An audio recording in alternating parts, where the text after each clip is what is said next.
আপনারা মনে করছেন যা করছি করছি, বেহেশতের টিকিট যদি পাই এটা সারি কেন?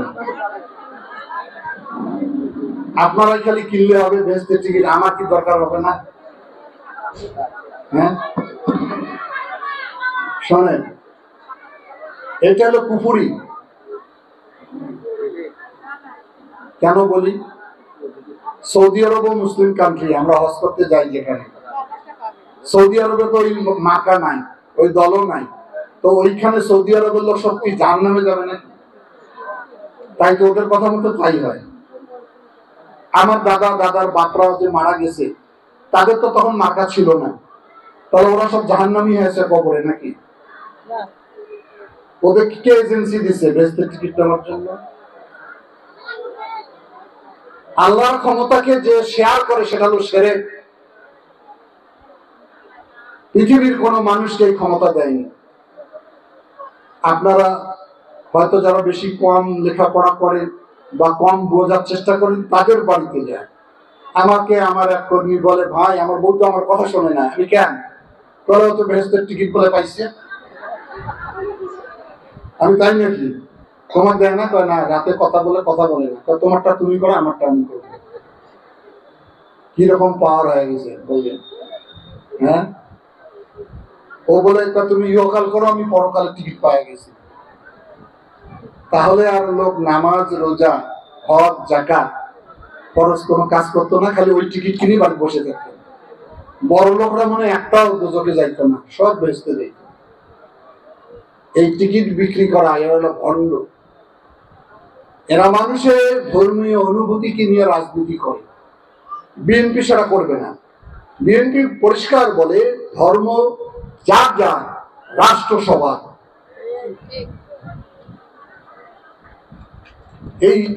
এই কাজে আপনাদের কিছু কিছু মহিলারা তালিমের নামে বাড়ি বাড়ি যাচ্ছে।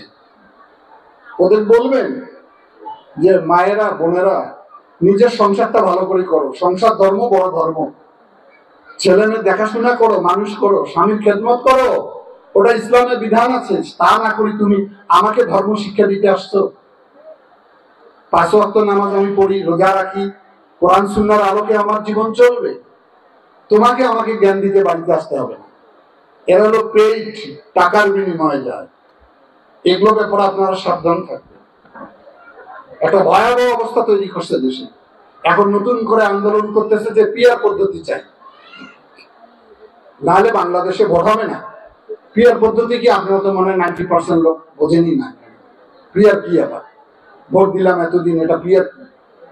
পিয়ার হলো ওইটা পদ্ধতি। এই আসনে, এটা হলো বাংলাদেশের 18 নম্বর লালমনিরহাট 3 সংসদীয় আসন। এখানে অতীতে যখন নির্বাচন হয় সব দল থেকে একজন করে মনোনয়ন পায়, কেউ এই মার্কা, সেই মার্কা, ওই মার্কা। এবার কোনো প্রার্থী থাকবে না। এখন আপনারা ভোট দিবেন কাকে? ক্যান্ডিডেট নাই। আরে ভাই, পরে বোন, পরে কথা তো শেষ হয়নি আমার। একজন প্রার্থী হলে তার যোগ্যতা দেখবেন, তার দক্ষতা দেখবেন, তার সততা দেখবেন, তারা নারীদের জন্য কি কাজ করবে, লালমনিরহাটের জন্য কি কাজ করবে, তারপরে পরিমাপ করে তাকে আপনারা ভোট দিবেন। তো প্রার্থী নাই এখানে, হোসেনও নাই, করিমও নাই, জগেন্দ্রও নাই, জগদীশও নাই। ভোট দিবেন আপনারা, আর এমপি আসবে গাজীপুর থেকে। এটা মানেন? জোরে বলেন, পিয়ার মানি আমরা? পিয়ার মানি। এটা একটা ষড়যন্ত্র। আমরা যাকে ভোট দিব তাকে আমরা দেখতে চাই, তার সঙ্গে আমরা কথা বলতে চাই, আপদে বিপদে সুখে দুঃখে তাকে যেন আমরা পাশে পাই। এখন ওই গাজীপুরের এমপি আসি বলবে তোমরা কি আমার ভোট দিছো, তোমাদেরকে আমি চিনি, এরকম ষড়যন্ত্রে লিপ্ত হয়েছে এরা। কারণ এরা খুব ভালো করে জানে নির্বাচন হলে কয়টা আসন পাবে। এই ষড়যন্ত্রের বিরুদ্ধে আমাদের সোচ্চার থাকতে হবে। এরা মাঝে মাঝে বলে সংবিধান পরিবর্তন করবো। ওরা 71 মানে না, যে 71-এ 30 লক্ষ মানুষ শহীদ হয়েছে, 2 লক্ষ মা বোনের ইজ্জত গেছে এই দেশ স্বাধীন করতে। সেই 71 যারা মানতে চায় না তারা বাংলাদেশের লোক হতে পারে না। ভয়াবহ অবস্থা। নতুন অমুক দলক দেখছেন, তমুক দলক দেখছেন, এবার আমার দেখেন, এই বয়ান নিয়ে আসছেন। হ্যাঁ, কিন্তু তোমাদের শুরুতে তো খারাপ, শুরুতে তো মানুষের সঙ্গে বিভ্রান্তি করছো, তোমরা ক্ষমতায় গেলে কি করবো আমরা বুঝি না। সুতরাং আমি মনে করি নারী সমাজকে এগিয়ে আসতে হবে। আপনারা অর্ধেক ভোটের মালিক। আমরা যা অনুষ্ঠান করি, যা যোগাযোগ করি, ছেলেদের মধ্যে পুরুষদের মধ্যেই বেশি সীমাবদ্ধ। সেজন্য অনেক সময় আপনারা বিষয়গুলো জানেন না, আলোচনাও করেন না, ওটাতে আগ্রহ প্রকাশ করেন না। আগ্রহ করতে হবে আজকে আমাদের এই সম্মেলনের জন্য। তাই আমি বক্তব্য দেব না, দুলু ভাইয়ের সামনে বক্তব্য দেওয়ার মতো সাহস বা যোগ্যতা এখনো আমার হয়নি।